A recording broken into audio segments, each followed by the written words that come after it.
भारत से अधिक अमेरिका भी सुरक्षित नहीं है। शेख हसीना जी के लिए भारत से अधिक कोई सुरक्षित है ही नहीं और वो यहीं रहेंगी। आदमी बुरे वक्त पे कहाँ आता है? जहाँ उसे बिल्कुल सहारा हो, जहाँ उसे पक्का विश्वास हो। शेख हसीना को भारत आने से क्या भारत पर भी खतरा मंडरा रहा है? देखिए, आतंकवादी भारत में अगर आएगा, चाहे बांग्लादेश से आए, चाहे पाकिस्तान से आए, चाहे अफगानिस्तान से आए, चाहे नेपाल के रास्ते, आतंकवादी को यहाँ जमींदोज कर दिया जाएगा। और सबसे अच्छी आज क्या बात रही, चाहे टीएमसी हो, चाहे एसपी हो, चाहे कांग्रेस हो, चाहे राहुल गांधी हो, चाहे कोई भी विपक्षी दल, सभी ने एक स्वर में कहा कि हम भारत सरकार के साथ हैं। 1947 से पहले भारत का हिस्सा पाकिस्तान और बांग्लादेश था, तो क्या एक बार फिर से भारत में जो है बांग्लादेश को शामिल कर लिया जाए? देखिए, बांग्लादेश में पिछले 2 महीने से हो रहे आरक्षण विरोधी छात्र आंदोलन इतना उग्र हो जाता है कि बांग्लादेश के सबसे मजबूत नेता और 15 साल से सत्ता में रही शेख हसीना को अपना मुल्क छोड़ना पड़ता है। वो अपना मुल्क छोड़कर भारत आती है। उसके बाद बांग्लादेश में प्रधानमंत्री आवास से लेकर कई जगहों पर तोड़फोड़ किया जाता है। इसके बाद भारत में भी बीएसएफ को अलर्ट कर दिया गया है, कई जगहों पर सुरक्षा को बढ़ा दिया गया है। इन सारे मामलों पर बातचीत करने के लिए अभी हमारे साथ सुप्रीम कोर्ट के जाने माने एडवोकेट डॉक्टर एपी सिंह हैं। सर, बहुत बहुत स्वागत है आपका। जी जी जी।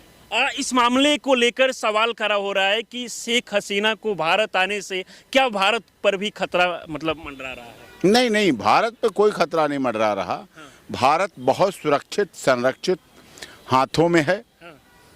और भारत को कोई गलत निगाह से देखने वाला पैदा ही नहीं हुआ है। हाँ। ये बात क्लियर है। हाँ। और भारत में उन्होंने अपने को सुरक्षित महसूस किया। देखिए, बांग्लादेश की रिस्पेक्टेड प्राइम मिनिस्टर जी के भारत से और बांग्लादेश के भारत से बहुत अच्छे संबंध रहे हैं।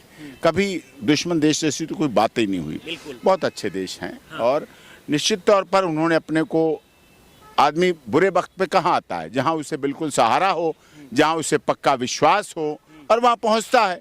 और वहाँ उन्होंने पहुँच के भारत में आके निश्चित तौर पर ये भरोसा जताया है। और भारत भी आज लोकसभा में 3:30 बजे विदेश मंत्री एस जयशंकर जी इस पर विचार रखेंगे। और सबसे अच्छी आज क्या बात रही, जो सर्वदलीय बैठक की माननीय प्रधानमंत्री जी ने, उसमें चाहे टीएमसी हो, चाहे एसपी हो, चाहे कांग्रेस हो, चाहे राहुल गांधी हो, चाहे कोई भी विपक्षी दल, सभी ने एक स्वर में कहा कि हम भारत सरकार के साथ हैं।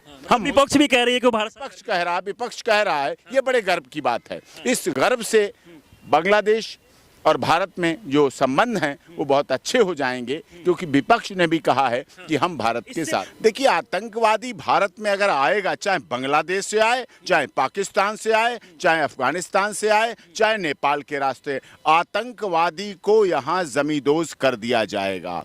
आतंकवादी के लिए भारत पूरी तरह से अलर्ट है और बिल्कुल जिंदा नहीं छोड़ेगा। एक और सवाल खड़ा हो रहा है कि 1947 से पहले भारत का हिस्सा पाकिस्तान और बांग्लादेश था, तो क्या एक बार फिर से भारत में जो है बांग्लादेश को शामिल कर लिया जाएगा? हाँ, कर लिया जाए तो अच्छा रहेगा। हाँ। और इस मामले में मैं समझता हूँ मोदी जी की विदेश नीति और माननीय गृह मंत्री जी अमित शाह जी और माननीय रक्षा मंत्री जी का जो भी है वो ज़्यादा अच्छा है, वो ज़्यादा बढ़िया है, वो ज़्यादा सुंदर है। जो भी रणनीति बनेगी, जो भी राजनीति की तैयारी होगी और जो भी पक्ष विपक्ष के द्वारा, अब इस मामले में पक्ष और विपक्ष दोनों एक हैं। सबसे खुशी की बात है, विपक्ष सबसे साथ है पूरी तरह से। इसका मतलब पूरा भारत एक है, यानी कि अनेकता में एकता में अखंडता का नारा देने वाला भारत आज पूरी तरह से सब भारत सरकार के साथ है। और भारत सरकार का जो भी डिसीजन लिया जाएगा, जो भी निर्णय लिया जाएगा, जो भी मंत्रणा होगी, और उस मंत्रणा को डिस्क्लोज भी आज कर दिया जाएगा 3:30 बजे लोकसभा में, संसद में। देखिए, बुरे वक्त पे पड़ोसी का साथ देना चाहिए। अटल बिहारी वाजपेयी जी कहा करते थे,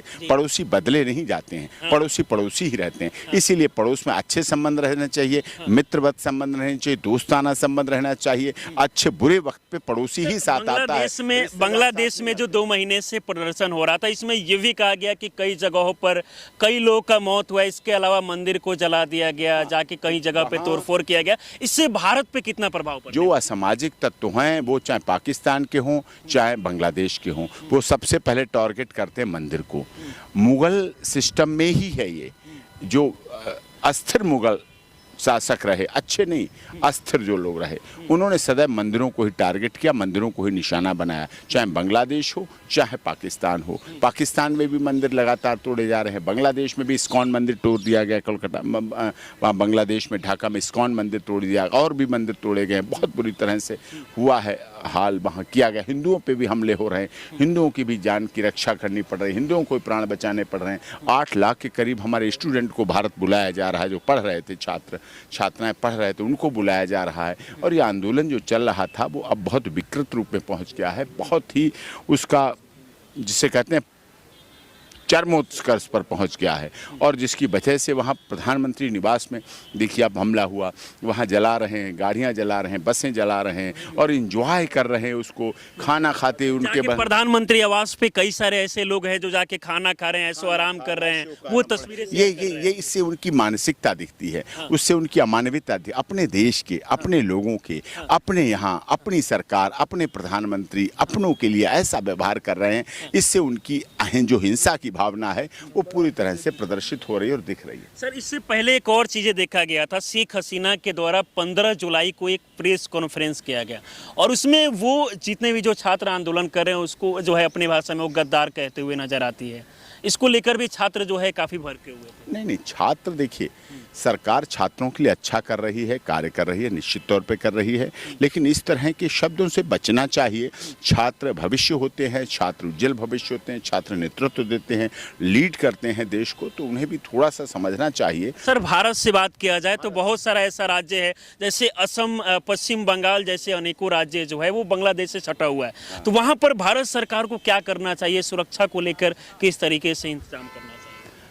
भारत सीमाएं सुरक्षित हैं, बॉर्डर सुरक्षित हैं, बीएसएफ सुरक्षित है, बीएसएफ को अलर्ट मोड कर दिया गया है, बीएसएफ के द्वारा सुरक्षा बढ़ाई गई है और निश्चित तौर पर बॉर्डर पर कोई इधर ऐसी एंटी सोशल एलिमेंट्स और ऐसी गतिविधियां कुछ नहीं होंगी जिसके द्वारा यहाँ ऐसा हो सके, ये नहीं होगा यहाँ। अब वो कल भारत आई, भारत आने के बाद भी आज सुबह जो है 9 बजे वो यहाँ से लैंड कर चुकी है। कहा जा रहा है कि कोई लंदन जाएगी, अमेरिका में नाती पोता वहाँ पे रहती है, तो हो सकता है कि उनके साथ वो बिताएगी। नहीं, वो भारत से अधिक अमेरिका भी सुरक्षित नहीं है।